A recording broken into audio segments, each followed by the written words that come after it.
Buenas tardes a todos y a todas. En nombre de la Sociedad Excursionista de Málaga, entidad a la que represento, quiero daros las gracias por asistir a este evento, a esta conferencia, donde un grupo de espeleólogos y espeleólogas de la Sociedad Excursionista de Málaga, del Grupo de Exploraciones Subterráneas, hemos tenido la oportunidad de investigar, explorar una cueva recientemente aparecida en el pueblo de Torremolinos, en la ciudad de Torremolinos. Quiero darle las gracias también al Corte Inglés por permitirnos celebrar esta conferencia en la sala de ámbito cultural.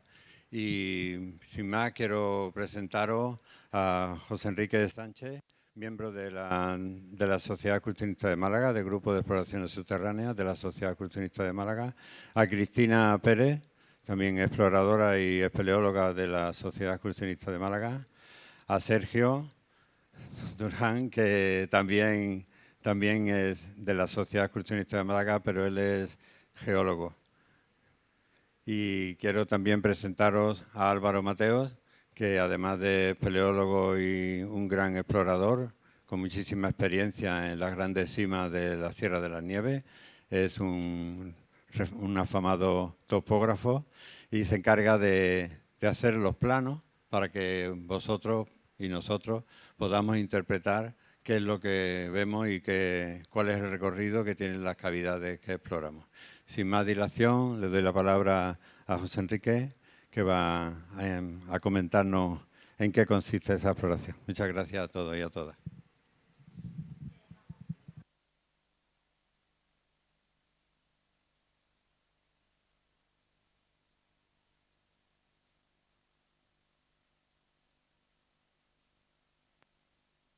Ahora, vale. Buenas tardes a todos y a todas. Muchas gracias, Paco, por esa presentación.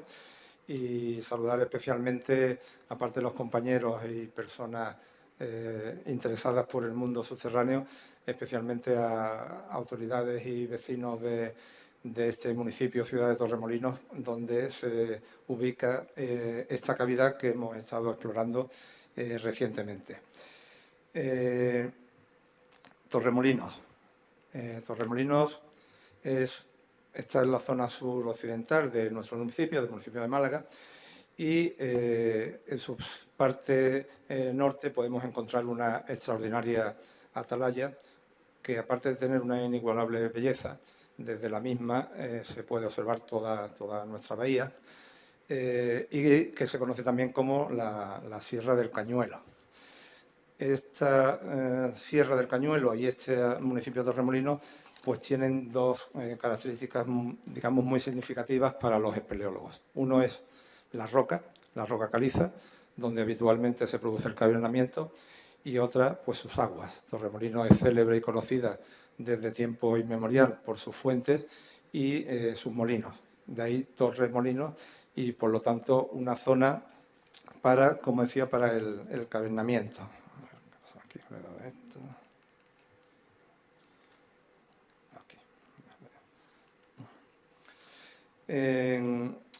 Esta subida a la sierra, habitualmente, desde los años 60, 70, ha sido zona de exploración por quienes en esa época empezamos con la espeleología en Málaga. Tanto nuestros antecesores del grupo de espeleología de lo que era la antigua Escuela de Franco, Escuela de Formación Francisco Franco y el IES Rosaleda, como del grupo geoespeleológico de la OGE de Málaga. Entre 1960 y 1970, en esa década, pues se exploraron al menos una decena de interesantes cavidades en esa zona de la sierra, y topografiándolas e investigándolas. Entre ellas, pues, destacan la Cueva del Toro o la Cueva de la Higuera, y ha sido lugar habitual de exploraciones espeleológicas. Pero ciñéndonos a lo que es el casco urbano de Torremolinos, que es, digamos, donde se abre ahora esta cueva de la que vamos a hablar, desde también prácticamente el siglo XIX ha sido también escenario de investigaciones y de exploraciones de cavidades. Concretamente, pues ya en 1884 pues, se descubre la cueva y se explora la cueva del Tesoro, y esta cavidad es explorada e investigada por Eduardo Navarro. Eduardo Navarro fue de los primeros presidentes de la Sociedad Malagueña de Ciencias y una persona muy interesada por lo que fue el mundo subterráneo y especialmente por el tema de la arqueología, de lo que eran los yacimientos en la zona. Y esta cueva del Tesoro, que está en la cuesta del Tajo, su ubicación exacta se ha perdido, o sea, no se conoce exactamente dónde estaba, y la referencia es que estaba en la zona de la Punta de Torremolinos, o donde ahora está el Hotel Castilla Santa Clara. Probablemente, a lo mejor al hacer la cimentación, pues se perdiera, o quizás todavía queden restos de esta cueva bajo esos cimientos. Lo cierto es que ya en esa época, en 1884, con la publicación de este libro y sobre todo con la localización en el interior de toda una serie de ajuares, de esqueletos, de lo que fuera un importante yacimiento neolítico, pues digamos ya Torremolinos se puso en el mapa de lo que es la espeleología. Habría que, digamos, esperar hasta 1915, cuando otro explorador malagueño, miembro de nuestra sociedad excursionista en aquella época, y en 1915, que fue Miguel Sub, al que se le considera el primer espeleólogo andaluz, porque fue la primera persona que empezó a entrar también en las cuevas desde una perspectiva no solamente de los yacimientos, sino de la exploración en tal, pues digamos también encontraron e investigaron la cueva tapada. Esta cueva tapada también con un importante yacimiento arqueológico y cuyos restos de vasijas y de huesos están en el Museo Arqueológico de Málaga como uno de los hitos del inicio del hábitat en Málaga. Llega la Guerra Civil y, bueno, Torremolinos sigue ahí, como otras muchas ciudades, y hay muchas actividades que se paran. Y ya en 1946, después de la guerra, cuando se pone en marcha lo que son los comisariados de excavaciones arqueológicas en cada provincia, cuando se reanudan las investigaciones y las exploraciones en cuevas de Torremolinos, concretamente de la mano de Simeón Jiménez Reina, que era el comisario provincial de excavaciones.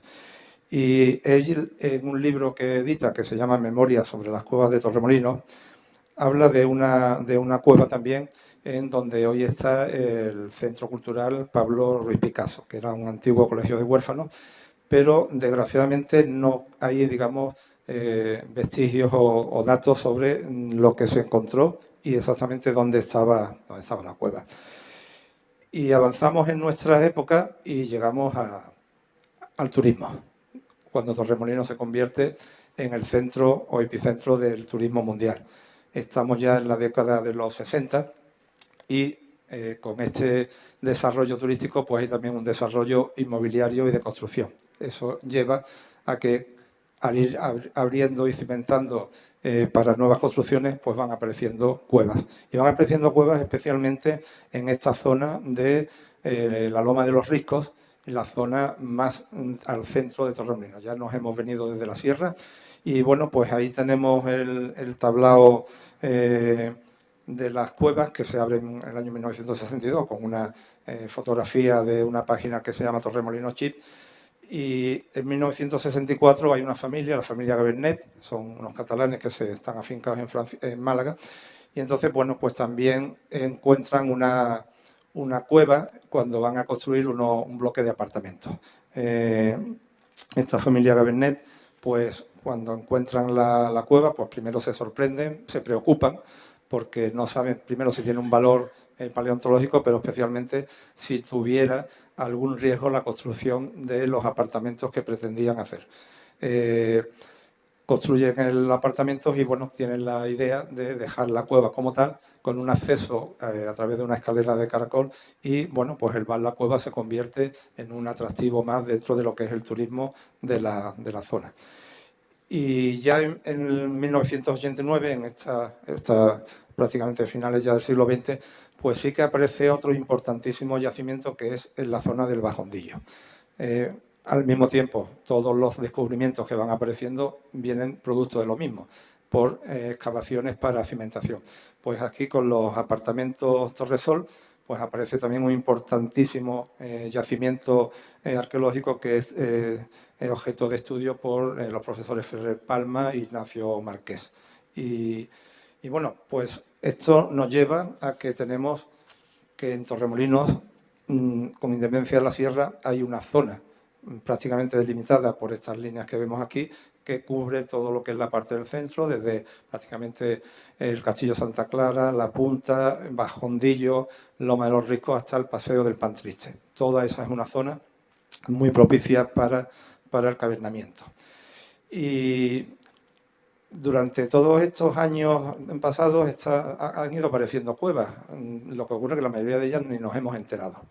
Pero bueno, estamos en el siglo XXI y hace prácticamente unos meses, en enero, pues aparece otra nueva cueva en la zona de la Loma de los Riscos, en el número 3, y bueno, los vecinos empiezan a difundir imágenes porque se sienten, por un lado, sorprendidos por el hallazgo en esta cimentación de este solar de importantes oquedades, y desde una perspectiva simple pues parece que tiene una importancia de cierto valor, pero al mismo tiempo es que aparecen bastantes agujeros. Entonces, pues ante ello, las redes sociales actúan de altavoz, magnifican y de alguna forma difunden todo esto, y esto lleva a que las autoridades, tanto locales del Ayuntamiento de Torremolinos, se interesen por este descubrimiento y pasa a la prensa. Y entonces, pues, la prensa también difunde y lleva pues, a que la Junta de Andalucía intervenga para conocer posibles valores de la cavidad. La Junta de Andalucía comienza a hacer unas visitas de investigación y, bueno, pues llegan a explorar una pequeña zona de la cueva, pero se dirigen a la Sociedad Exclusivista de Málaga, al Grupo de Exploraciones Subterráneas, pidiendo colaboración para llevar a cabo la investigación, la exploración completa de la cavidad, si hay más yacimientos o no arqueológicos, hacer una topografía, ver exactamente hacia dónde va la cavidad, porque también había una cierta preocupación o alarma entre los vecinos sobre si la calle colindante podía o no estar afectada. Y bueno, pues firmamos un convenio y se nos permiten explorar la cueva solamente durante 2 fechas, 2 días. 2 y 10 de febrero, en el que un equipo compuesto por estas 7 personas hacemos toda una serie de trabajos y, bueno, alguien nos ha preguntado si podíamos haber investigado más, probablemente. Nos dan 2 días y en estos 2 días, pues, entramos por la oquedad que no estaba o que no había quedado todavía sepultada por la roca, por el movimiento de tierra del edificio. Y bueno, pues por una pequeña oquedad pues entramos en la cueva. Yo voy a poner solamente algunas imágenes hechas por mi compañero Paco Gutiérrez para ver un poquito la magnitud y las dimensiones de la cueva y algunas de sus características morfológicas, como son los espelotemas, como es la cavidad por dentro, un poco las dimensiones. Ahí están, digamos, viendo en altura algunos de nosotros para dar un poco de escala de la misma. Y no me voy a entretener más porque mis compañeros van a profundizar más en esto. Solamente quería poner estas imágenes pues para que se apreciara el tipo de interés por la parte geológica y geomorfológica de la cavidad. La cavidad en principio no tiene restos arqueológicos y por lo tanto nos hemos ceñido a esta intervención y a este estudio desde esta perspectiva. La cueva, digamos, es interesante, es bonita y particularmente está en esta zona de la Loma de los Riscos donde las cuevas se desarrollan en lo que se llaman travertinos. La zona caliza arriba en la sierra es un cavernamiento, llamémosle, más clásico o más convencional de lo que es la cueva, y si en cambio en esta parte se desarrolla con estos travertinos. Estos travertinos tienen la particularidad esencialmente de que aprovechan parte de las raíces o parte de los restos para recubrirse y por eso tienen, digamos, estas formas tan interesantes desde el punto de vista de la imagen. Es una cueva que en principio pues queda ahí tapada por los muros de contención, pero que tiene una serie de interesantes puntos de investigación. Y uno de ellos, porque en esto colaboró el Instituto, la Fundación de la Cueva de Nerja, que es la que nos solicitó también ayuda. Y bueno, yo siempre refiero y me gusta terminar diciendo que los espeleólogos, aunque uno de mis compañeros, que es Sergio, es licenciado en geología, no todos los espeleólogos somos licenciados en. La espeleología no es una disciplina única, sino que es multidisciplinar. La espeleología como titulación solamente la tenemos desde el punto de vista deportivo, pero los espeleólogos somos los zapadores de los investigadores. Si los espeleólogos no intervenimos, y ahora mi compañera Cristina enseñará cómo somos capaces de penetrar por lugares impensables, los científicos no pueden venir después. Por eso los científicos normalmente piden nuestra colaboración. En este caso se la hemos prestado. Se han tomado una serie de muestras que están en estudio geológico. Y bueno, mi compañera Cristina, pues si eres tan amable, pues nos va a contar cómo es la cueva está por estrecha y lugares donde solamente 3 personas han entrado. Muchas gracias.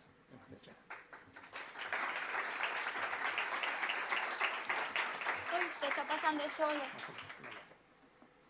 Bueno, buenas tardes a todos. Gracias, Enrique. Bueno, pues a mí contactó conmigo Enrique, que es el coordinador de esta expedición un poco, una vez que las autoridades contactaron con el club y llegamos a este acuerdo. Y ya había trabajado en otras exploraciones, tanto en Sierra de las Nieves con mis compañeros, en las grandes cavidades que tenemos allí en exploración, nuestro club, la Sociedad Excursionista, como en la cueva últimamente que estuvimos de la Estegamita, que también estuve trabajando con ellos y también tuve la oportunidad y la suerte de dar con una sala, bueno, que descubrí yo, la verdad, el Paso de la Bailarina, que se llama. En esta ocasión, pues otra vez me dijeron de poder colaborar y yo encantada porque es una actividad que me gusta muchísimo, muy interesante y la exploración es bastante excitante, todo lo que podemos encontrar, zonas que no han sido pisadas por casi nadie, ¿no? De hecho, esto estaba todo tapado y ha salido a la luz pues por la obra, si no estaría todavía allí. Así que fuimos, como dice él, el día 2 de febrero, que fue el primer día que fuimos. Y bueno, pues todos entramos en la cavidad, aquí la tenéis, es un solar que se iba a hacer una edificación y estaban haciendo las cimentaciones de la parte de los garajes, trasteros, etcétera. Y pues vemos ahí al fondo en la esquinita cómo se ve una de las bocas, porque se apreciaban como otras bocas, pero estaban semitapadas, ¿no? Entonces esta es la que nos dijeron para explorar. Primer día creo que fuimos 4 o 5 compañeros solamente. Y aparte de ver una vista general de lo que había, que sí que estábamos bueno, disfrutando de que tenía muchas formaciones, como ha dicho ya Enrique, una cavidad con travertinos, con unas formaciones preciosísimas, que te da ya pena de ver que están las máquinas ahí queriendo devorarla y todo lo que está ahí dentro. Pues Álvaro y yo, que es mi compañero que luego hablará, el que ha hecho la topografía, sí que dimos con un boquetillo que, bueno, yo como ratilla, que siempre me meto en casi todos los sitios así, metimos la cabeza y los dos nos dijimos, aquí hay algo, porque había corriente de aire, se veía que bombeaba, a veces chupaba, a veces soltaba. Y bueno, pues ahí me tenéis metiéndome en un boquete bastante estrechillo, la verdad. Y bueno, primeramente no se podía atravesar del todo porque había una serie de formaciones que no se podían penetrar. Entonces lo que sí pude fue, si le doy Enrique aquí, ¿no? Ahí tenéis el vídeo. ¿No hay volumen? Bueno, pues da igual. Veis que esto es arrastrándose, es bastante estrecho. Sí, parece que se escucha. Es que se escucha, es que eso, quería si se escuchaba porque las máquinas, escucháis bla bla, eran las máquinas del pica pica del obrero que no pararon de trabajar mientras que estábamos allí metidos. Entonces la verdad que eso te da un poco de respetillo cuando estás metido en un boquete tan estrecho que esté la máquina porque vibraba además todo. porque la cueva vibraba, digo, bueno, en una de estos pica pica se me cae esto encima, pero bueno, ya me sacarán, que están ahí todos detrás mía. Así que bueno, como veis ahí, pues hay una formación en medio que no nos permitía poder asomarnos. Entonces sí que me quité el casco y con el móvil pude meter la mano y entonces veis que se ve la corriente de aire como el polvo que entra por primera vez y sí que se aprecia, bueno, que eso lo vimos después cuando vi la grabación, porque de entrada yo no podía meter la cabeza. Entonces sí se ve que había una continuación de la galería.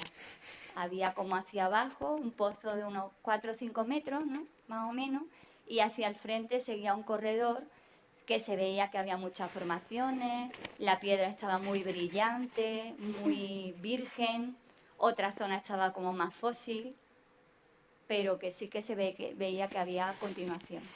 Entonces, pues Álvaro y yo nos nos fuimos turnando y con la machota pues fuimos rompiendo lo mínimo para poder entrar, que cupieran las caderas, que es el problema. Bueno, pues conseguimos entrar los dos. Ahí veis en la fotografía a mi compañero Álvaro, que yo hice la foto de ya adentro, y él está justo que se quedó pues agrandando un poquito, que luego a la salida no tuviéramos tanto problema.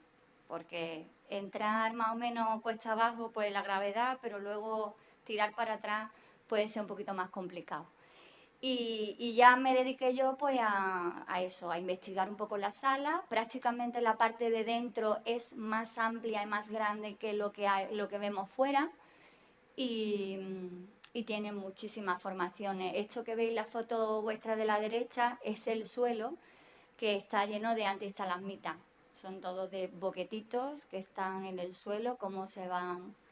Luego tiene muchísimas formaciones. Aquí vemos una serie de piñas que se llaman. Es un gran gur lo que descubrimos dentro, uno de los gur más grandes que yo he estado nunca. Prácticamente tenía casi unos 3 metros de altura y una superficie bastante amplia, muy muy grande.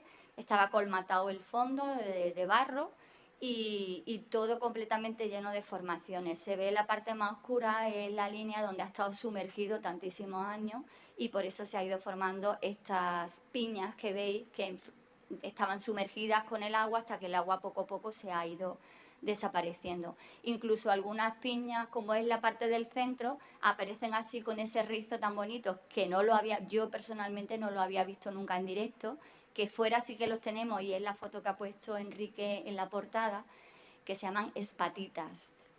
Y bueno, es un poco el efecto Coriolis de la corriente del agua, como va haciendo ese círculo, ¿no? Aquí pues igual vemos el suelo con estalagmitas, las típicas banderas coladas, eso sí que está en muchísimos sitios. Es muy bonito porque veis el brillo que tiene y es una fotografía, pero dentro es increíble cómo brilla, está húmeda, está viva la cueva completamente. Cuando se le enfoca con el frontal se le ve unos colores, bueno, se aprecia muy bonito todo. Y ahí vemos una de las antiestalagmitas, como son bastante profundas. Aquí tenemos en esa roca un corte longitudinal que se ve cómo va saliendo ese túnelcillo. Y una vez que hicimos esta primera visita, volvimos el día 10 porque le dimos al equipo del Instituto de Investigación de Cueva de Nerja. Me solicitaron todas las fotos y parte del documento que yo tenía, porque era entre yo nada más y Álvaro, y yo era la que llevaba fotos. Y una vez que ellos estudiaron esas fotografías, luego me las devolvieron con una serie de indicaciones del muestreo que tendríamos que coger de lo que a ellos les interesaban que se va a investigar. Entonces eso pues se hace un protocolo con una serie de bolsas, unas etiquetas que se le pone y bueno, ya lleva una serie de cosas. Estas fotos son del segundo día, que Álvaro ya no pudo venir, pero bueno, no se debe entrar una persona sola, porque si yo podía entrar sola, pero si me pasa cualquier cosa tengo que tener un compañero que luego quepa para poder sacarme. Y entonces en esta ocasión pues vino Francisco, que es mi hijo, y él también cabía, aunque se tuvo que quitar todo, el mono y todo, entró simplemente con la malla porque es que no, es bastante estrecho. Y aquí pues esto ya empezamos a extraer el muestreo que nos pedían los arqueólogos y pues aquí tenemos que nos indicaron con una serie de flechitas en la foto que yo le había mandado, pues que teníamos que sacar en esta ocasión 2 espatitas desde lo más arriba posible. Hombre, esto para un espeleólogo la verdad que me da mucha tristeza tener que romper esto, pero bueno, si es para la ciencia y para la investigación, pues exclusivamente nos trajimos aquellas muestras que nos indicaron, porque nosotros en la espeleología siempre que vamos a una cavidad, tanto a explorar como a investigar como deportiva, intentamos no hacerle daño a la cueva, que se mantenga todo en su estado natural, interferir lo mínimo posible. Pero bueno, en esta ocasión eso fue lo que me tocó y había que hacer este trabajo.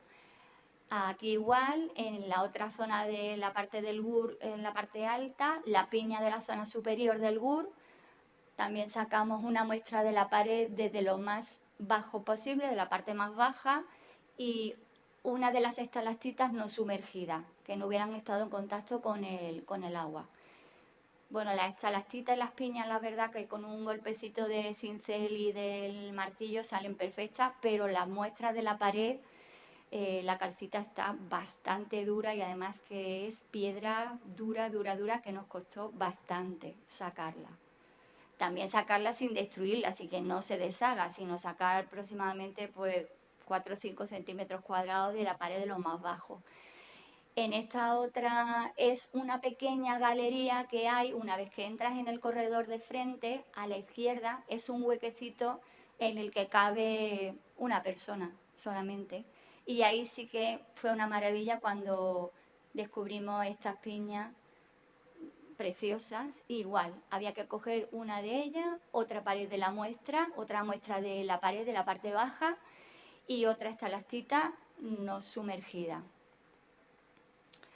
En esta ocasión había que sacar esta estalagmita, que era ya una formación de magnitud que era bastante grande.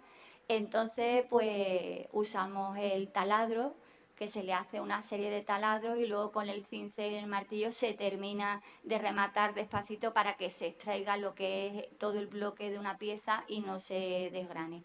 Todo esto se va metiendo, como ya os he dicho, en bolsas y otro compañero no esperaba a la salida de ese túnel, porque es un túnelcito de entrada, y allí se le fue pasando todo el material para que no se mezclaran las muestras. Aquí tenéis también, hubo que sacar una de la sala inicial, esta sí la sacaron los compañeros que se quedaron fuera, que la vez incluso se ve como con la luz de la calle, porque entra bastante luz de la calle, está casi en la entrada. Y bueno, y nada más, este ha sido mi trabajo y lo que yo he podido participar y lo que he podido colaborar en esta investigación. Espero que os haya gustado. Ahora, mi compañero Álvaro, que mientras que yo me dedicaba a fotografiar y a romper, él se dedicaba a topografiar.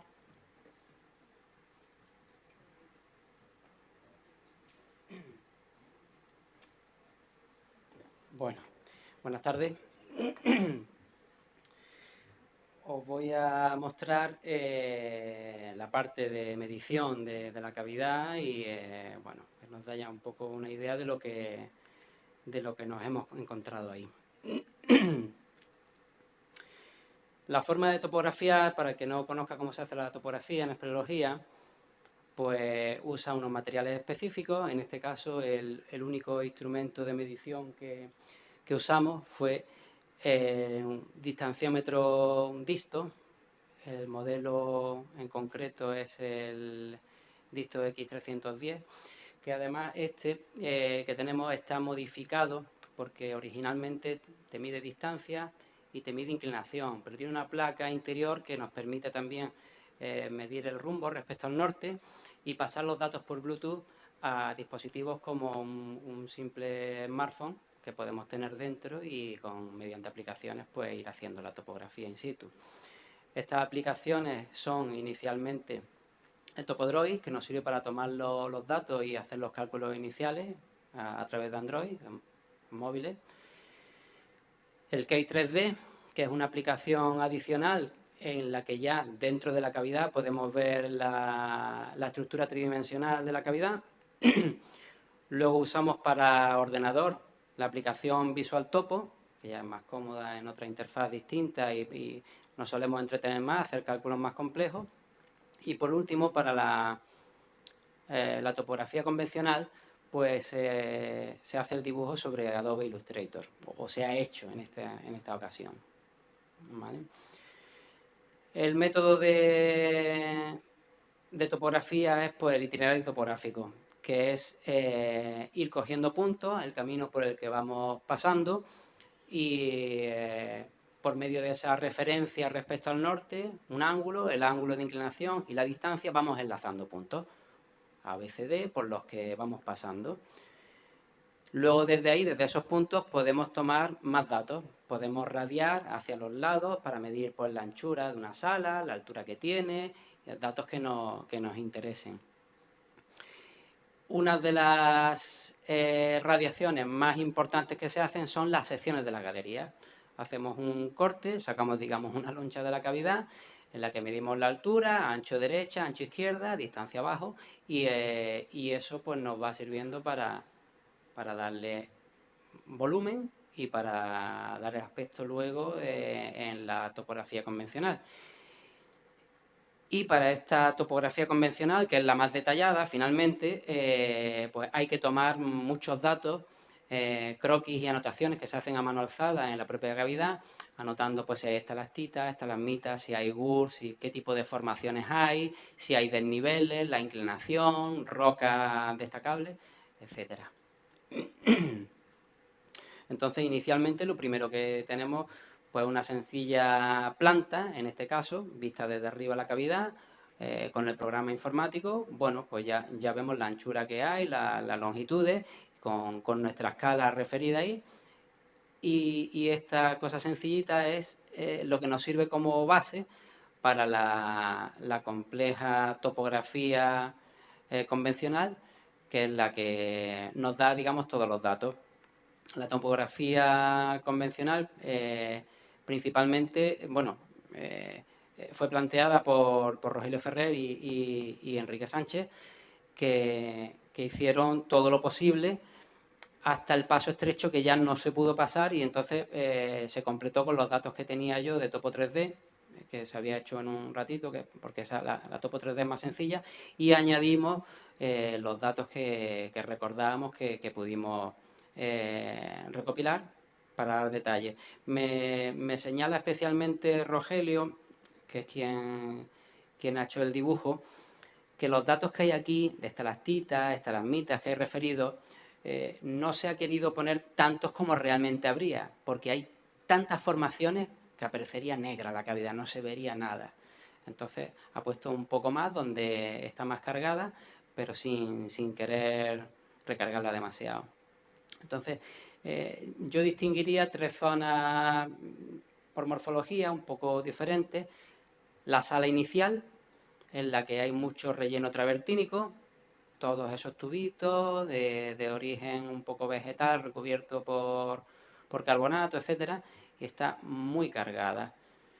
Luego, una zona intermedia, que se ven como galerías pequeñitas y tal, no nos engañemos, en realidad podríamos decir que es una fractura única, pero en el centro ha habido tanto relleno que ha dejado unos huecos pequeños y da la impresión de que son galerías, pero lo que ha quedado es rellenada la grieta inicial. Entonces ahí es un relleno pues más clásico como el que hay en las zonas altas de la sierra que refería Enrique al principio, banderas, estalagmitas, etcétera. Y luego en las zonas más profundas de la cavidad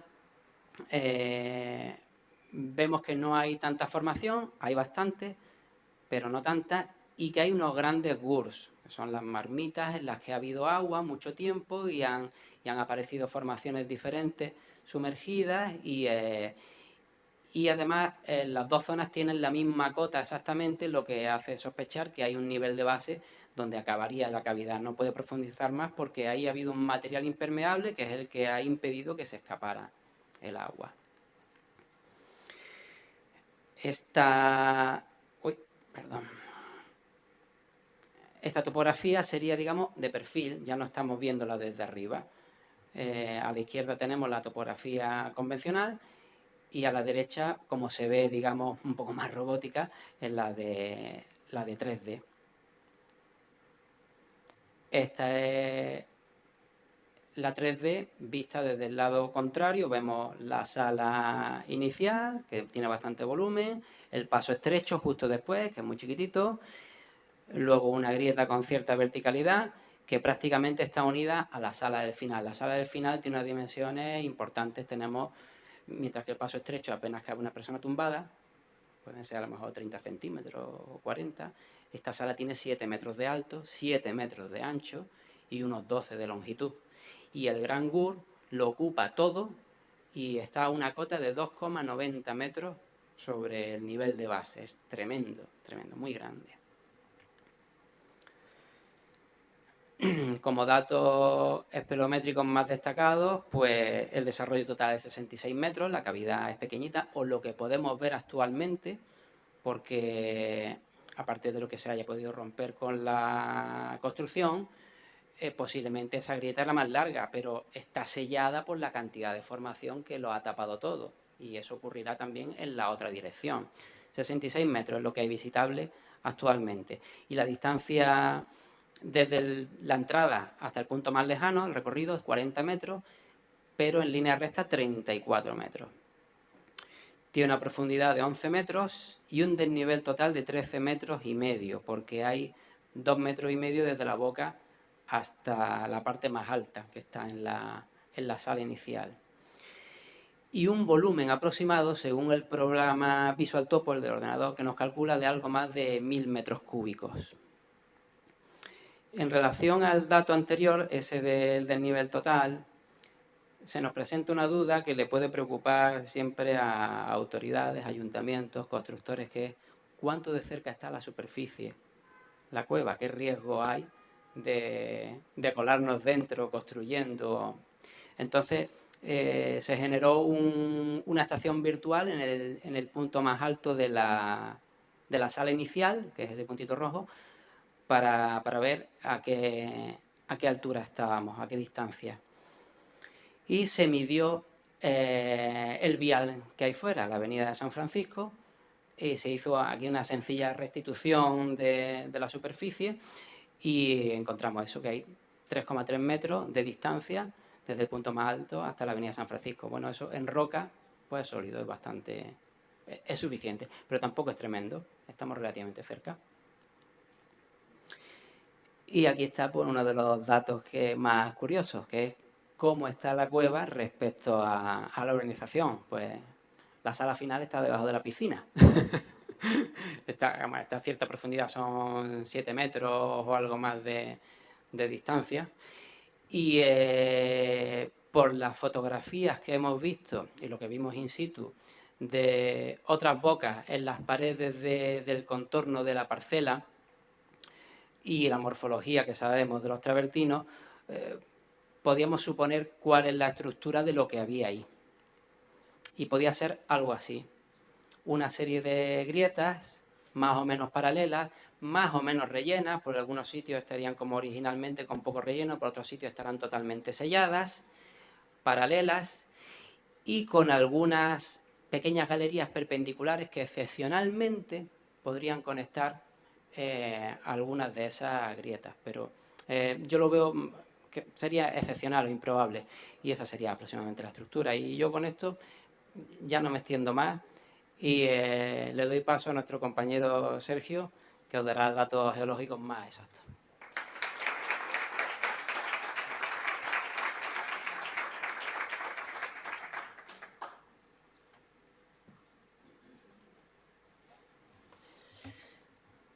Muy bien, muchas gracias.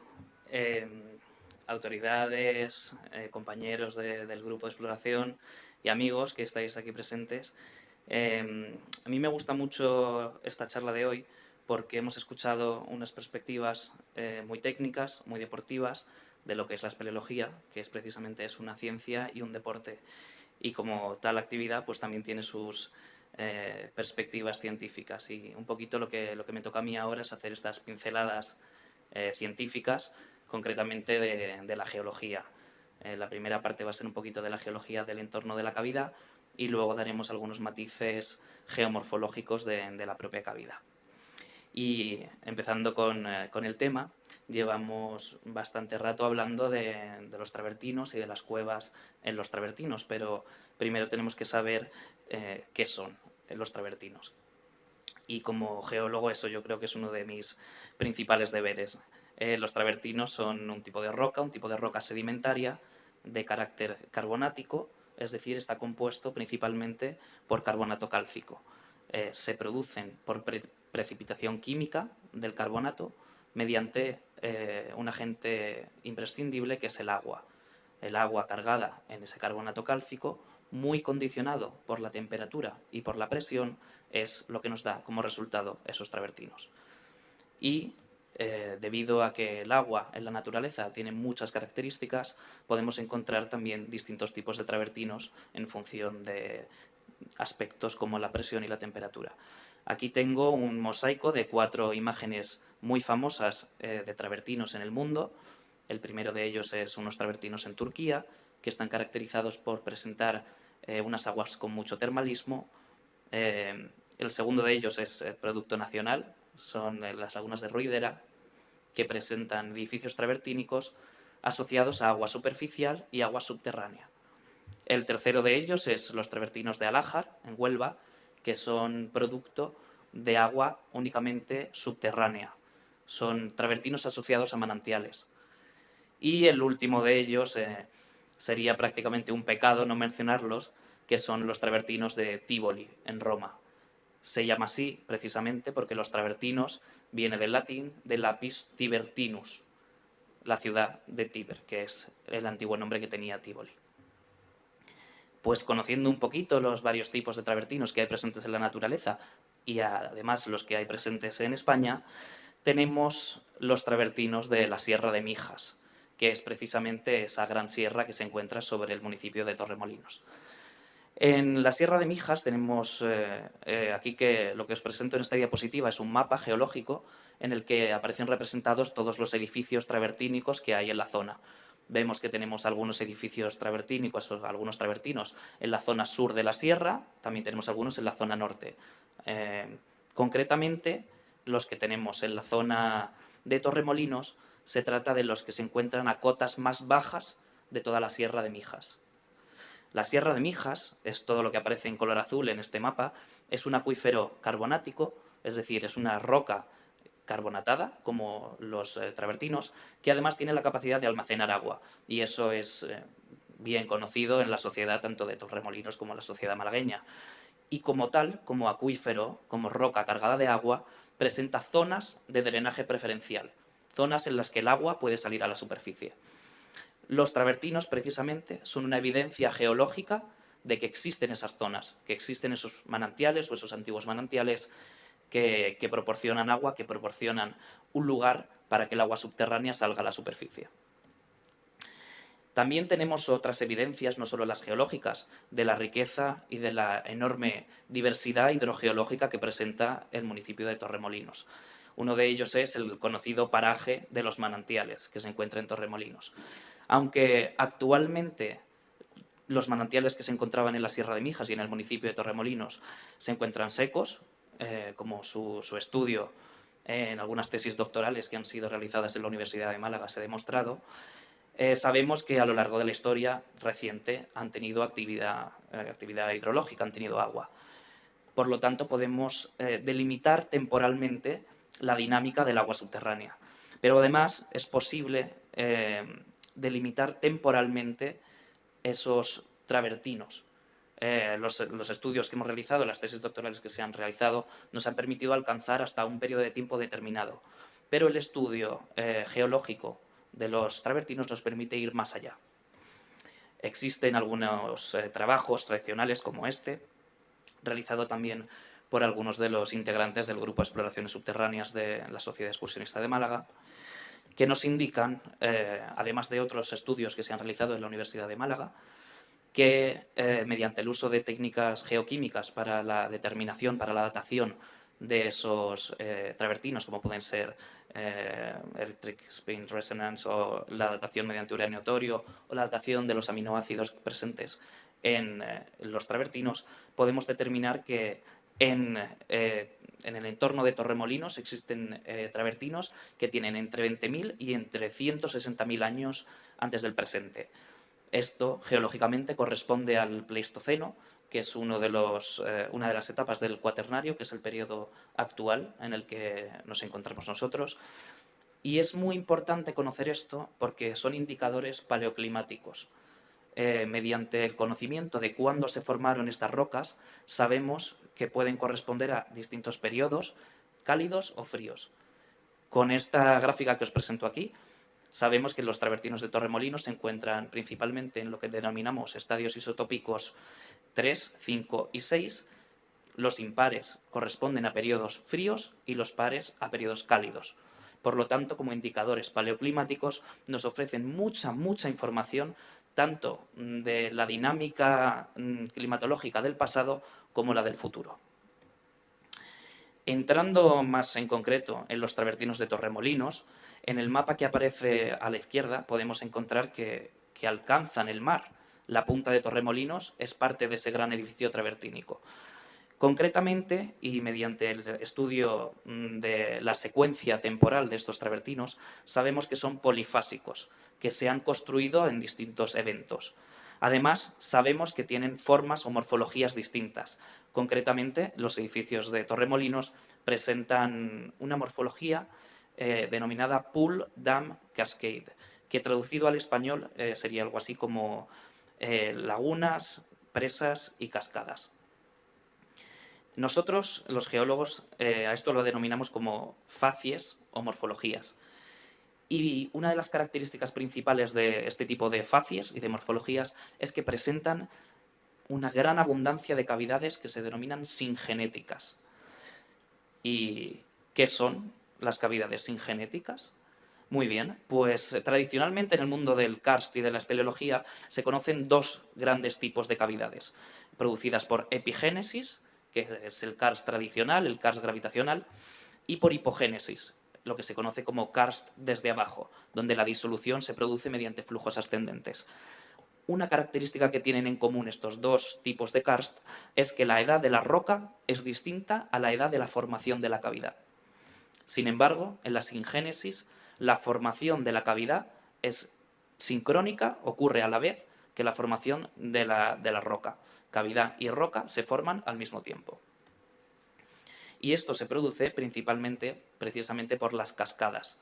Esas facies, esas morfologías de cascadas que se van superponiendo una sobre la otra, lo que nos dejan son grandes huecos estructurales que realmente son esas cuevas singenéticas que podemos visitar y que hemos tenido la oportunidad de trabajar el Grupo de Exploraciones Subterráneas de la Sociedad Excursionista de Málaga. Con estas primeras pinceladas de la geología del entorno, vamos a entrar un poquito más en detalle en la geomorfología de la cueva de la Loma de los Riscos 3. Aquí os presento esta fotografía, que tenemos la gran suerte de contar con Paco Gutiérrez, que está aquí presente, un gran fotógrafo del grupo, que nos ha permitido conocer un poquito más de esta cueva. Estos estudios de carácter más técnico, científico-técnico, recuerdo, como bien también ha dicho Enrique, el primer ponente de la jornada, que hemos tenido únicamente 2 jornadas de trabajo para realizarlas. Es aproximadamente unas 6-8 horas de trabajo lo que hemos realizado ahí dentro. Entonces son muy limitadas. Pero bueno, voy a intentar contaros lo que hemos podido realizar en esas jornadas. Lo primero que nos llama la atención, y utilizando una de las fotografías que ha presentado Álvaro Mateos, es que existe una cierta afección estructural a la cavidad. La cavidad aparece condicionada por algunas fracturas que afectan a la integridad del edificio travertínico. Una de ellas es la que podemos observar en la entrada, Aquí podemos observar a una de las personas que estaban entrando a la cavidad y justo una de esas grandes fracturas que afectan al edificio travertínico. Sobre el mapa he podido trazar algunas de esas direcciones principales y más o menos una traza de por dónde irían, aunque gran parte de ese volumen del solar ahora mismo se encuentra evacuado por las obras de la construcción. Nada más entrar a la cavidad, en el centro de la primera sala y la única a la que yo he tenido acceso por las limitaciones temporales, es uno de los microlugares de interés geológico que encontramos en la cavidad, y yo diría que uno de los más importantes, y es ese gran bloque basculado que se encuentra en primer plano nada más entrar a la cavidad.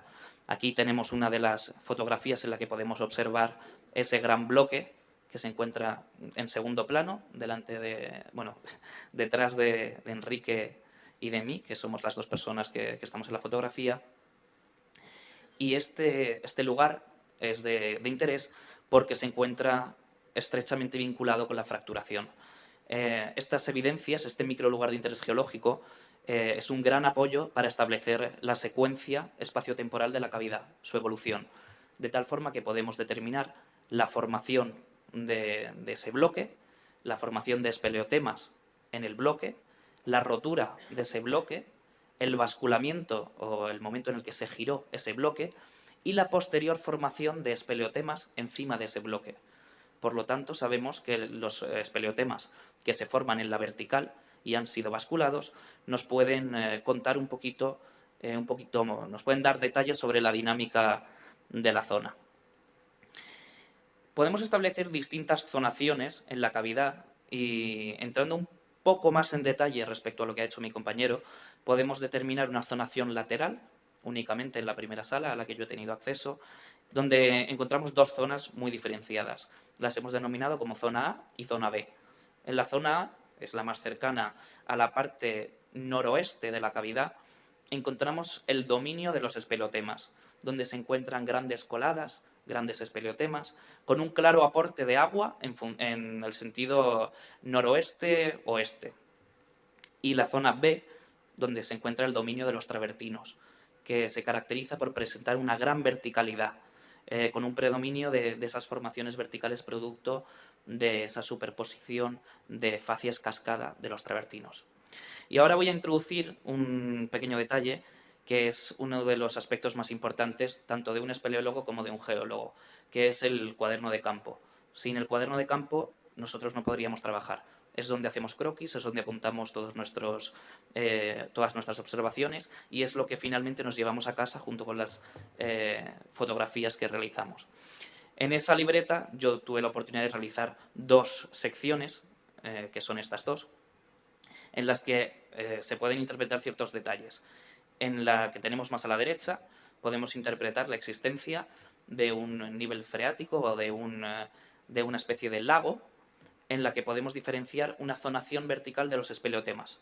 Por debajo de ese nivel encontramos espeleotemas acuáticos formados por debajo del agua. Por encima de ese nivel encontramos espeleotemas epiacuáticos, es decir, espeleotemas que se forman en la cercanía a ese nivel del agua, y además, bastante por encima de ellos, sobre todo en la parte del techo, encontramos espeleotemas badosos, espeleotemas que se forman en el aire por acción de la gravedad. Uno de los detalles curiosos que aparece en esta sección, en este corte, es que podemos observar una representación de ese gran bloque caído en el que la verticalidad se ha perdido por el basculamiento y por encima de ese bloque ha vuelto a activarse y sale una estalagmita que ha sido una de las muestreadas por el equipo de la Cueva de Nerja. Es importante destacar que actualmente la cavidad no presenta actividad hidrológica y se encuentra seca. Además, tenemos otra zonación distinta en los espeleotemas que nos aporta, estos son algunos de los espeleotemas que aparecen fracturados por acción de la obra, y nos permite observar un corte de cómo se superponen los procesos que dan lugar al aspecto que tiene la cueva actualmente. De tal forma que en la parte más interna encontramos los travertinos, sobre estos los espeleotemas. Algunos de esos espeleotemas han tenido momentos en los que han sido corroídos, es decir, se ha dejado de formar el espeleotema y se ha empezado a erosionar o a meteorizar y posteriormente se ha vuelto a reactivar por acción del agua y sale más espeleotema. Esto, lamentablemente, no hemos tenido la oportunidad de estudiarlo muy al detalle, pero considero que se podría estudiar bastante más interesante. Finalmente, la morfología que nos proporciona la tridimensionalidad, como bien ha dicho Álvaro, es que se trata de una cueva de tamaño relativamente pequeño para lo que conocemos en la provincia de Málaga, un gran territorio kárstico, pero sin embargo, para ser una cueva sin genética, es una cueva de tamaño notable. Tiene un trazado intrincado por características propias del travertino, con abundantes, con pasos estrechos, con un techo de la cavidad cercano a la calle, a escasos 3 metros, y por sus características propias de una cueva sin genética, por esa abundancia de cavidades que se encuentran en los travertinos, existe una posible interconexión entre todas las cavidades del entorno. No hemos destacado que en el entorno inmediato de la cavidad y durante la realización de unas obras de los contenedores de basura se descubrió también una cueva similar a esta. Para hablar un poco de los sedimentos que se encontraban en la cueva, tenemos que destacar ese enorme caos de bloques que había en la entrada, que claramente es inducido por las obras que se encontraban inmediatamente adyacentes a nosotros. Ahí podemos ver una de esas maquinarias que estaba trabajando a la vez que nosotros, que ha destacado mi compañera Cristina. Y también tengo que destacar que estos caos de bloques lo que cubrían era un suelo, un fondo de lago, o lo que conocemos espeleológicamente como un gur. También podemos encontrar otros sedimentos, como esas formaciones tan especiales que ha destacado mi compañera Cristina, y también otro tipo de sedimentos que se trata de sedimentos detríticos o arenas que se encuentran interestratificadas en los travertinos, cuyo estudio nos permite conocer un poquito más en detalle cómo se ha movido o cómo ha sido la dinámica del entorno. Para terminar con la evolución de la cavidad, es posible integrar toda esta información geomorfológica con la información que ya conocemos de la paleogeografía. Concretamente, es la relación entre esas morfologías que tenemos y las sucesivas posiciones relativas del nivel del mar que ha habido a lo largo del tiempo, lo cual nos permite conocer un poquito más cómo han sido las corrientes, cómo han sido esos aportes de agua o cómo han sido las surgencias, incluso las surgencias subacuáticas o submarinas que pueden darse tanto en el pasado como en el futuro, aunque en el futuro probablemente no se den mucho. De tal forma que podamos obtener una secuencia evolutiva espaciotemporal completa tanto de la cavidad como de su entorno. Voy a dar unas pinceladas como unas conclusiones y unas recomendaciones, intentando establecer el marco de actuación en el caso de que apareciesen nuevas cavidades y conociendo un poco más las que tenemos. Primero, es necesario integrar el conocimiento geológico y el espeleológico en la gestión y en la planificación del territorio.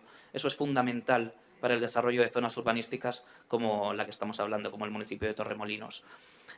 También es importante destacar esa gran riqueza espeleológica que hay en los travertinos, que reside precisamente en las cuevas singenéticas, que es un tipo de cavidad muy, muy, muy concreto y con una metodología espeleológica también concreta. Como estas cavidades singenéticas tienen unas características concretas, es importante saber que tienen una gran interconexión. Aunque no sea penetrable a nivel humano, sí que existe una interconexión notable en todo el edificio travertínico. Y por esas características es muy, muy, muy importante conocer al detalle, concretamente, la dinámica de los gases que se encuentran en esa atmósfera subterránea. Hemos dicho que puede existir una conexión con edificios cercanos, con garajes, con contenedores, como hemos visto y como se ha demostrado, y es importante monitorizar el CO2, el monóxido, el metano, que son gases que son potencialmente contaminantes o tienen una potencialidad de afección a la salud. No quiero alarmar a nadie, ni es importante, ni quiero asustar, pero no hay cosa que sea más peligrosa que el desconocimiento. Y la ciencia siempre tiene lugar.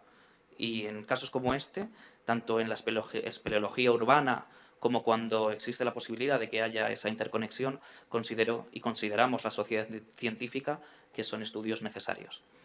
Finalmente, en entornos como el que hemos estudiado, pues es importante destacar que los estudios de estabilidad del terreno, los estudios geotécnicos de algunas obras adquieren un valor incluso superior al que tienen por norma, por lo que yo recomendaría a aquellas administraciones que tengan terrenos como estos que lo considerasen con especial interés de cara al futuro.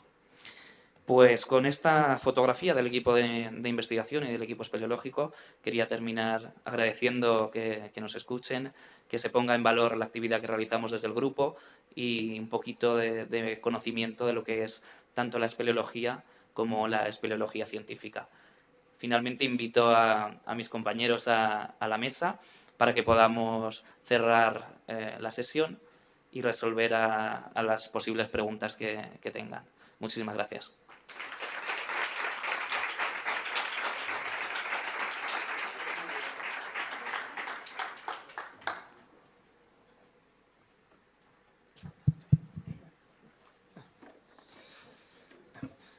Bueno, espero que haya sido interesante e instructiva la presentación y, bueno, pues por supuesto estamos abiertos a cualquier pregunta o cualquier cuestión que pueda ser de interés para todos vosotros. Así que abierto está el micrófono por ahí.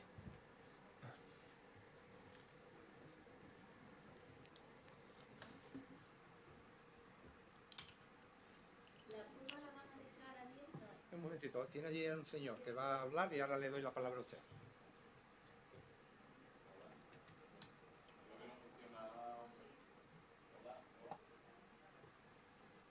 No, hola.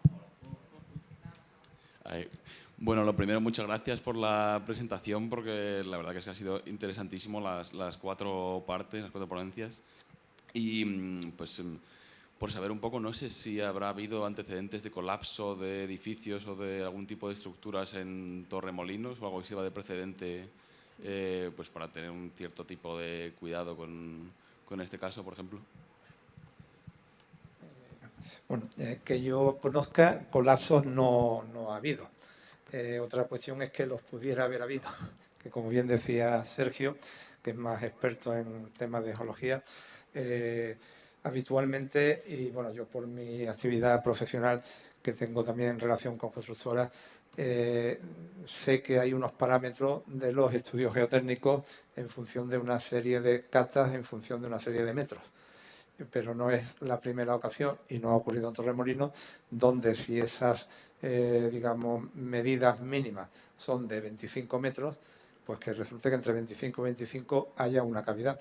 Por eso creo que es importante lo que decía Sergio, que en una estructura de edificio travertínico, como es toda la zona de Torremolinos, sea conveniente que esas autoridades, digamos, aquilaten más los estudios geotécnicos, porque fijaros que hemos visto ahí en los planos hechos por Álvaro y Rogelio cómo una parte importante de la cueva está justo debajo de la piscina. Y si yo no recuerdo mal, A 3 metros. 3 metros la calle. De hecho, cuando se estaba sí. dentro, os digo que el movimiento de la máquina de fuera es que Sí, vibra todo, o sea que... No sé. Entonces, bueno, pues probablemente cuando se hizo el edificio contiguo, pues si hubieran pinchado en una zona como es la que hay ahí, pues probablemente hubiera podido haber un colapso. De ahí un poco la necesidad muchas veces de advertir o concienciar probablemente a los promotores y constructores de que cuando aparece un agujero lo más fácil no es taparlo, sí, es taparlo, de acuerdo. Pero es que cuando se está tapando y no se sabe lo que hay, como decía Sergio, lo más, digamos, imprevisto es el desconocimiento. No sé si tú quieres añadir algo, Sergio. Puntualizar. Una de las cosas que más nos asustaban cuando estábamos haciendo el informe es que esos 3 metros, que es la zona más, digamos, más estrecha entre la cavidad y el suelo, se encontraba bajo la calle. Y en algunas ocasiones nos hemos encontrado que la planificación urbanística, las calles se utilizan se construyen con un objetivo en mente y posteriormente las dinámicas urbanísticas alrededor cambian, incrementando el tráfico, incrementando el peso que soportan esas cavidades, por lo que son elementos clave a considerar. Además, quiero recordar que hay ciertas fracturas que afectan a la integridad del edificio travertínico y no tenemos que olvidar que la costa de Málaga es una zona tectónicamente activa en la que puede dar lugar a que esas fracturas se puedan mover. Nuevamente, no quiero asustar a nadie ni tenemos que estar preocupados en nuestra vida cotidiana, pero sí que son aspectos de corte geotécnico que tenemos que considerar. La señora quería que...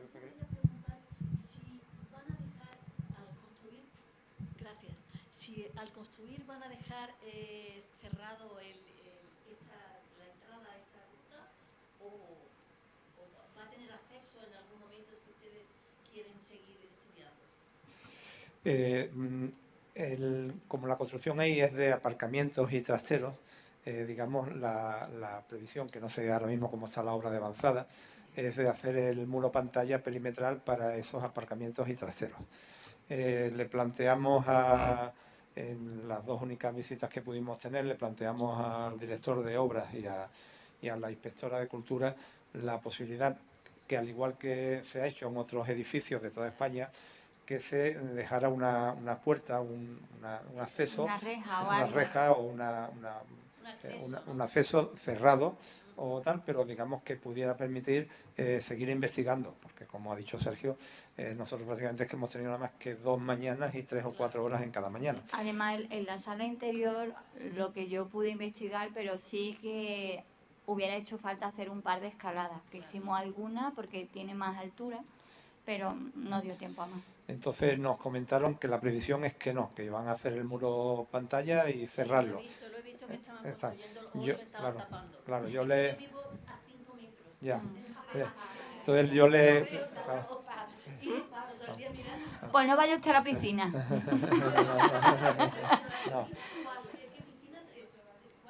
No, la piscina está a unos 8 metros y es una broma, ¿eh? Lo que ha dicho Cristina es una broma. No, bueno, la piscina es la que está sale... por detrás de la pastelería. Ah, es la del edificio San Jaime. Es que justo ahí hay un castillito que cuando se compró esa casa, un castillo del año 44, entonces tenía escaleras de caracol para bajar a la bodega, y en la bodega también hay una gruta ahí. Claro, es que toda esa zona está y comunicada. Yo vivía en el número 48, el actual edificio Altea, que ahí también teníamos, cuando lo compraron mis padres en el año 63, no había saneamiento en la carretera, en la calle. Entonces encontramos que había un pozo. Entonces tirábamos piedras y nunca se llegó a cerrar. Hasta el año 1999, que lo vendimos, pues nunca se llenó. Entonces lo dijimos, y aquello en lo que construyeron, pues echaron cemento y cemento y cemento y cemento para cerrar. Aquí toda la zona, toda. Los señores de la promotora, de la constructora, los que sí que nos comentaron, porque dijimos, bueno, si va a ser un parking, pues como es un parking de movimiento, pues que se dejara ese acceso y tal. Nos dijeron que concretamente esa esquina era de un trastero que estaba vendido y bueno, pues en principio se queda cerrado tras ese muro. Magnífico todo el trabajo que habéis hecho. Una maravilla oíros. Muchas gracias. Muchas gracias a usted, señora.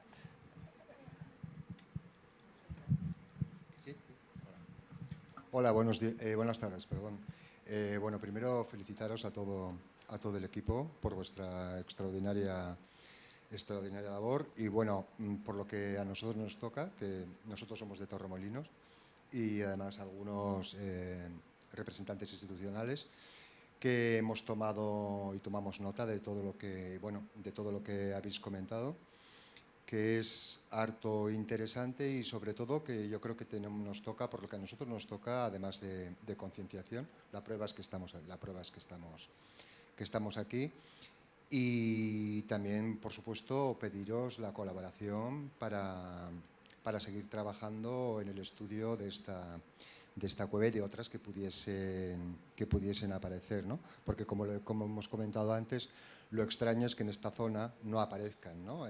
Cada vez que haya algún tipo de de obra. Pero lo que comentaba la señora acertadamente, en el año 63, hace 60 años, lo sé porque yo soy del año 63, lo que comentaba luego del año 99, eso ya fue ayer, ¿no? Pero bueno, pero esto tenemos que decir, porque, en fin, no la verdad que esto no solamente ha pasado en Torremolinos, sino que esto, desgraciadamente, en todos los años del desarrollismo y una falta de conciencia absoluta, y no solamente bueno, no, que todo está al mismo nivel, pero si no ha habido ninguna sensibilidad a nivel arqueológico, quiero decir, con elementos, obviamente palpables y visibles, imaginaos, ¿no?, con un tema de una cavidad, ¿no?, de interés geológico, espeológico, etcétera, ¿no? Quiero decir, pero bueno, pero esto afortunadamente ha pasado a mejor vida y aquí estamos para interesarnos por este magnífico trabajo que habéis hecho, y no solamente para eso, sino para interesarnos y queremos, de hecho, concitar vuestra colaboración para seguir con el estudio de esta cavidad. Los he oído antes. No sabemos, además, todavía si puede haber otras conexiones y demás, y nos hemos quedado con el ruido, con el temblor y con que las obras seguían. Hemos tomado nota tanto mi compañero Paco como mi compañera Tania como mi compañero Gabriel. Y nada, agradeceros enormemente, y luego de todas formas estamos un ratico si no os importa. Muchas gracias a todas y a todos. Sí, bueno, ahora aquella señora, y bueno, yo quería simplemente apostillar a lo que comentas, que bueno, nuestro trabajo fundamentalmente es altruista, digamos, dedicamos nuestro tiempo a algo que nos gusta desde hace muchos años, y bueno, siempre estamos a disposición de las instituciones para colaborar o hacer convenios, como hicimos con Cultura. Afortunadamente, como tú decías, estamos en el siglo XXI, y afortunadamente se va uno concienciando más, por un lado, de proteger, pero por otro lado, siendo conscientes, como decía Cristina, pues sí hay que romper unos espeleotemas para analizarlos, porque el mundo continúa y somos conscientes. Las posiciones nuestras nunca son, digamos, beligerantes ni completamente extremas. El mundo sigue, pero al mismo tiempo hay que concienciar de que no necesariamente se produce un caos si se para una obra durante 3 días para poder estudiar. Simplemente. Sí, bueno. Y tal. Pero bueno, estamos en esto y tenemos ahora recientemente, y aprovecho para recordarlo, otro caso que sí que, digamos, es de un hito geológico único en el mundo, que es esta cueva que se encontró en la cantera de la fábrica de cemento, y que tenemos somos, digamos, David contra Goliat, que es la cementera, pero bueno, de momento conseguimos que eso esté parado, y a ver si conseguimos que esa parte se preserve, porque el mantenerlo no implica ni el cierre de la fábrica, ni mucho menos. Significará que estos señores, en vez de ganar X millones de euros, ganen X menos 2%, pero estamos en el siglo XXI. Y con los promotores ocurre igual, es simplemente concienciarlos de que permitan un pequeño tiempo, porque en el futuro probablemente lo necesitemos. Sí.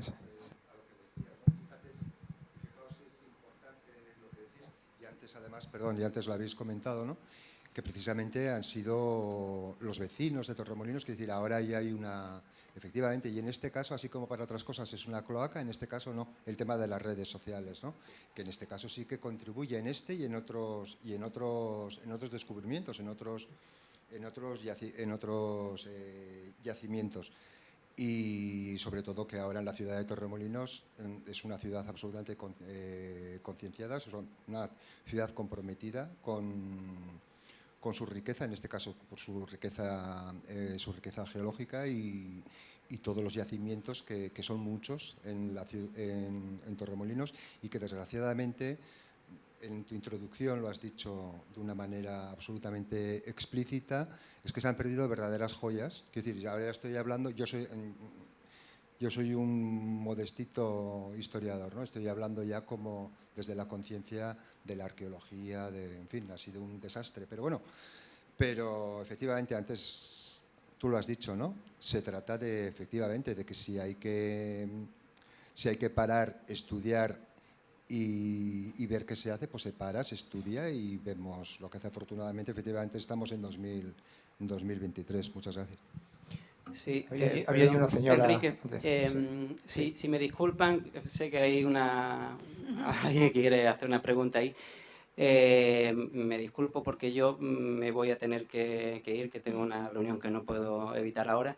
Y sí quería, en la línea de lo que ha dicho Enrique, pensaba intervenir en el sentido de que ahora la conservación, desde el punto de vista arqueológico, sí está cubierta legalmente. Desde el punto de vista geológico todavía no. No me cabe duda de que esta cueva se ha conservado porque está del solar hacia afuera de la propiedad. Si estuviese dentro, ya no las habíamos cargado porque era necesario para la construcción. En la medida en la que no haya interferencias, como en este caso, que está hacia afuera, otra cavidad ha aparecido más recientemente en ese mismo solar hacia afuera, siempre que no sea un agravio económico organizativo, protejámosla. Además de los estudios, que son lo principal que haya que ver para saber qué ha ocurrido y qué puede ocurrir, qué está ocurriendo actualmente por estabilidad, por gases, por movimiento de agua, todo lo que no nos afecte a nuestra vida habitual, no lo destruyamos por gusto, por desconocimiento. Y, gracias, disculpadme que... Un segundito, yo aprovecho para antes de que esta última intervención, quiero aclarar, y es una aclaración que yo creo que siempre deberíamos hacer porque siempre nos ocurre, y es que ni el personal técnico, ni el personal científico, ni los espeleólogos, ni los científicos tenemos un interés de proteger por proteger. A nadie le interesa proteger por proteger. Y aquí utilizo el año 2021, fue el año internacional de las cuevas y el karst, y tenía un lema muy bueno que implicaba 3 pilares: explorar, entender y proteger. Y yo lo utilizo siempre para decir cómo deberíamos hacer las cosas. Y le añado una coletilla, que es explorar, entender y proteger en consecuencia. No nos interesa proteger por proteger, nos interesa proteger aquello que necesita ser protegido. Y para ello necesitamos a las administraciones, que son quienes disponen de las herramientas para hacerlo. Gracias. La señora... Gracias. Yo como ciudadana de a pie, me voy a quitar que si no, no me oigo ni yo. Como ciudadana de a pie y que me gusta pasear por Torremolinos, por el paseo marítimo, a la altura de los Álamos en concreto, y teniendo en cuenta los expertos que sois, las personas que están aquí presentes y lo que yo veo a diario desde ya pasa un año y quizá 2, bueno, a la altura de la avenida Riviera, se puede ver cómo los niños se bañan en lo que es aparentemente como si fuera un río que desemboca en el mar. No es un río que desemboca en el mar, es que han construido un edificio de lujo, superlujo, a costa de cargarse los acuíferos que hay ahí, que son, yo no sé medir cuántas piscinas o cuántos estadios o cuánto de agua hay ahí, pero las autoridades en estos años no han hecho nada más que dejar salir agua como si fuera un río, cuando eso era algo que está, yo no sé, no entiendo de geología ni nada, pero que acuíferos de una riqueza que Torremolinos se ha destacado, lo habéis dicho, precisamente por eso, y se los han cargado. Ya es que se los han cargado, no sé en qué tanto por ciento, pero la construcción ha sido más o menos lenta y nadie ha hecho nada por evitar ese mal tan grande, y más teniendo en cuenta que llevamos hablando de sequía hace ya años y sin embargo no se explica, es decir, que hay una voluntad, entre comillas, o interrogación o admiración por parte de las autoridades en querer evitar males mayores, cuando a diario estamos viendo cómo bueno, pues no sé, no se hace nada. Realmente no se hace nada. No sé si sabéis del edificio o los edificios que estoy hablando, que es en Avenida Riviera. Pues eso, es como si fuera una especie de barco así, blanco, que vale, bueno, no sé ni cuántos ceros tiene, pero a costa de un bien natural tan primado lo económico, sí, claramente. sí. Pero No lo conocemos, vamos, no conozco yo sí, pero como hay autoridades edificio. seguro que sí lo saben. Sí. Yo aprovecho para decir, bueno, una puntualización. Actualmente no se conoce ningún drenaje de esos acuíferos que se encuentran en el entorno de Torremolinos, porque todos se encuentran muy por debajo de... El nivel del agua en el entorno de Torremolinos se encuentra muy por debajo de la superficie. El agua en el entorno de Torremolinos, bueno, el agua en Málaga en general ha sido uno de los grandes retos tanto del siglo pasado como de este, y posiblemente a futuro será igual. Y el estudio de la hidrogeología y del agua subterránea en ese entorno es muy complejo, muy complejo. Se ha estudiado mucho, pero se tiene que estudiar aún mucho más. Y el abastecimiento, lógicamente, va coherente a ese reto que tenemos. Es importante destacar que eso, actualmente no hay ningún drenaje ni de la Sierra de Mijas ni del entorno cercano que salga directamente ni a la superficie ni al mar, y podría ser algún otro factor distinto.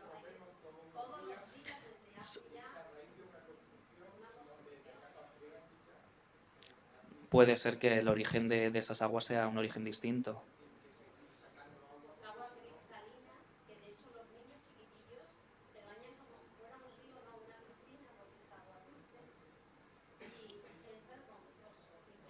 Se lo comunicaremos a gente que tiene investigaciones en la zona. Muchas gracias. Tomasetti. Buenas tardes. Muchas gracias por la ponencia. Me ha parecido interesantísima. Por alusiones, ¿no? Como concejal de Cultura de Torremolinos, el venir aquí es una muestra de intenciones del actual equipo de gobierno y del interés que ha mostrado la alcaldesa a partir de este descubrimiento. Antes ha señalado que hay una zona muy concreta en el centro de Torremolinos, no solamente por estos yacimientos geológicos de interés geológico, sino también por el interés histórico, por la Torre Pimentel, que es el único junto al Colegio de Huérfanos edificio Vic de Torremolinos. En cuanto a esta zona, pues como decía, la investigación hidrológica en la zona es muy compleja y ahora en cada una de las construcciones que se hacen es obligatorio que haya un profesional o una profesional tanto de la arqueología como como vosotros, ¿no? De geología y todo este tema. Además, esta zona se encuentra cerca de otro yacimiento importante en el parque abierto hace muy poco, en el Parque de la Cizaña, y también en el que el ayuntamiento ha mostrado un interés y vamos a poner en valor. Entonces, bueno, tomamos nota de lo que ha dicho la señora y vamos a estar un poquito encima, vamos a pasar a disciplina urbanística y a urbanismo todo esto.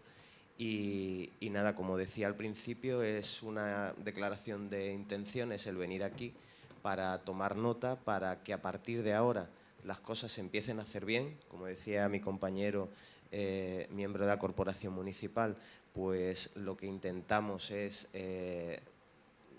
hacer bien los deberes en este momento y que cualquier descubrimiento tenga una cabida en la cultura de Torremolinos y que Torremolinos además es un lugar en el que no solamente hay que hablar de turismo, sino de la riqueza geológica, de la riqueza histórica y nos hemos comprometido ahora con la investigación del Camino del Agua que vamos a llevar a cabo y además un pequeño compromiso de que este estudio lo hablaremos con la delegada de Cultura, con Gemma del Corral, con la que ya estuvimos reunidos hace poco. Este estudio, pues salga a la luz y de alguna forma, aunque no se pueda entrar a la cueva, pues que tengamos acceso a toda la información y tengamos un lugar y un archivo al que acudir para que todo esto tenga cabida en el estudio y en las personas que se quieran acercar y que estén interesadas. Y que los ciudadanos de Torremolinos que estén aquí, pues que nos tienen a su disposición, y cualquier duda o pregunta, ¿vale? Y colaboraremos con vosotros. Ya nos hemos quedado con el teléfono para estar atentos. Sí, es que el tema es que sería muy interesante también, porque la conferencia ha sido muy, muy interesante, y sobre todo una cosa que se echa mucho últimamente de menos, ¿no? Que es muy didáctica, que nos hace mucha falta. Y bueno, como ha dicho mi compañero Paco, emplazaros, porque esta conferencia sería muy interesante, ya lo comentaremos, ya lo hablaremos, llevarla al lugar de autos, ¿vale? Porque es interesante además para la ciudadanía, para la ciudadanía de qué estamos hablando y de lo importante que es todo esto. Y solamente una puntualización, Sergio, que gracias a esto, entre otras muchas cosas, fíjate, se habrá sensibilidad, que se ha recuperado el interés por otro yacimiento importantísimo, también travertínico, como estabais comentando, pero que de todos conocido, que lo has comentado en la introducción, ¿no? Que es el yacimiento Cueva Bajondillo. Fíjate si ha sido gracias a esto, estás familiarizado con este tema, ¿no? Pues más que lo vas a estar. Más que lo vas a estar. Y fíjate si ha sido importante, que gracias a esto luego ha sido extensivo absolutamente para todo. Muchas gracias. Muy bien, muchas gracias. Había allí otro compañero. No sé estaba aquel señor antes. Vamos a darle el turno para que... Gracias. Cuando se ha proyectado el plano en el que se emplaza la cavidad en la ciudad, me ha venido inmediatamente a la memoria un caso con bastante paralelismo que no sé si conocéis, que se trata de Alcalá de Guadaira. Alcalá de Guadaira, en el centro de la población, hay un teatro que cuando hicieron unas obras, hace una serie de años, se encontraron un molino subterráneo árabe y también con conducciones romanas que aprovecharon los árabes. Y lo que hicieron es que reconstruyeron el suelo del teatro, pero en la calle, delante del teatro, hay una alcantarilla que si tú pides permiso, yo estaba allí, los bomberos van, te abren la alcantarilla, te ponen una escalera, bajas tu escalera y andas y ves el techo, es el suelo del teatro, y allí está el molino, las conducciones y todo, y está visitable. La entrada no tiene por qué estar en el parking, se puede hacer una entrada vertical, una escalera de caracol o como sea, que no tiene mucho costo de construcción. Recuerdo que planteamos una alcantarilla. Una puerta en el suelo y puede estar accesible para visitas, para estudios, y es un aliciente turístico más, como puede ser eso, o como si vas a Lisboa, que te paran el metro un par de veces al año, abres la alcantarilla y ves una cisterna romana que hay debajo de la vía del metro. Así que en Córdoba también, en el sótano de un parking, en el parking 3 había una puerta y hay unas construcciones romanas bárbaras, allí todo conservado.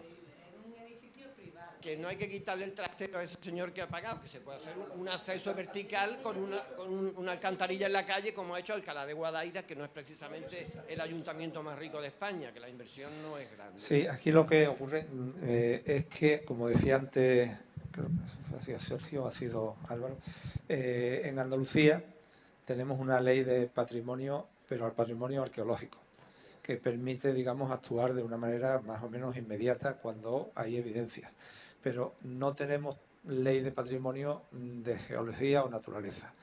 Y esto pues lleva a la situación, y vuelvo, por ejemplo, a esta cueva única de la cantera de allí de la Araña, donde el delegado de Medio Ambiente, en una reunión con la delegada del Gobierno y con Gemma Alcorral, con Carmen Casero, es decir, con toda la plana de delegadas de consejería, nos dijeron que no se podía conservar o preservar la cueva esta de la Estegamita porque no está declarada todavía del lugar de interés geológico. Eso está por escrito.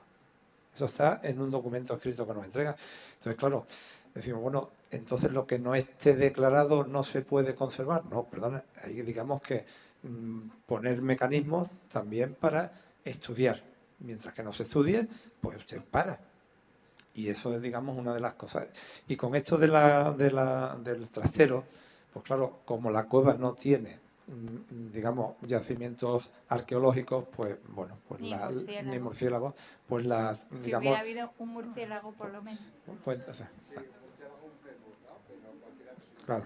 No, que los quirópteros sí están protegidos por ley, por normativa. Pero es el momento de aprovechar que disponemos de un altavoz a la ciudadanía para recordar que esas leyes que regulan el patrimonio son leyes autonómicas y que están susceptibles a cambiar, a que existan nuevas políticas, existan esas herramientas que nos permiten proteger los espacios naturales por sus características geológicas. Y bueno, pues vamos, que estamos ya en el último minuto. Bueno, yo encantado. Si hay alguna otra cosa, y bueno, pues emplazamos, si no, a que si las autoridades de Torremolinos quieren que se dé esta charla allí en Torremolinos, nosotros encantados, y nos parece un lugar, digamos, adecuado para hacerlo y hablar de más cosas. Y ya terminamos con la señora.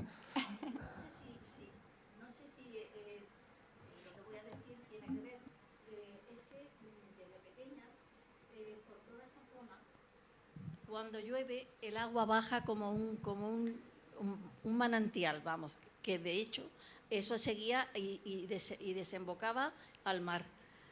Entonces, desgraciadamente llueve muy poco, pero si llueve, la avenida de San Francisco con la Loma de los Riscos, sube el agua a medio metro, se quedan los coches estancados. Ya he dicho un montón de veces, y lo he dicho en la constructora, que tendrían que poner canalizaciones muy grandes, muy amplias, para que eso trague y no se arme ahí ese jaleo, porque es que van a ser muchísimas viviendas, son 7 plantas, que es una locura que se haya permitido eso.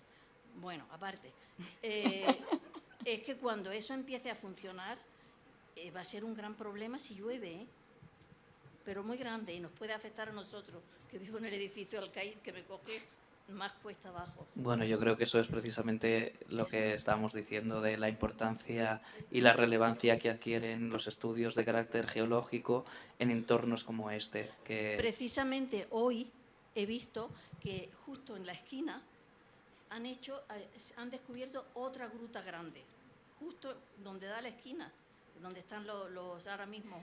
Había varias bocas, en el sonar se veía. Es que esta es nueva. Esta nueva, que era lo último, en la cuesta arriba. Nosotros lo vimos cuando fuimos los 2 días, lo que pasa es que solamente teníamos permiso para esa en concreto. Es que no y estábamos muy vigilados, no podíamos salir. Es otra nueva, esa es nueva, porque cuando estuvisteis vosotros había todavía una cuesta donde entraban y salían las máquinas. Ahora ya no. Y en eso que han quitado, justo hay una que da justo a la calle Loma de los Riscos. Y en esa esquina, si empieza a llover, y no sé a qué altura estará, pero a ver si nos hundimos. Muy bien, creo pues lo que dicho. No hay problema. Muchísimas gracias. Muchísimas gracias por vuestra asistencia, y bueno, quedamos emplazados para otra futura. Muchas gracias. Gracias.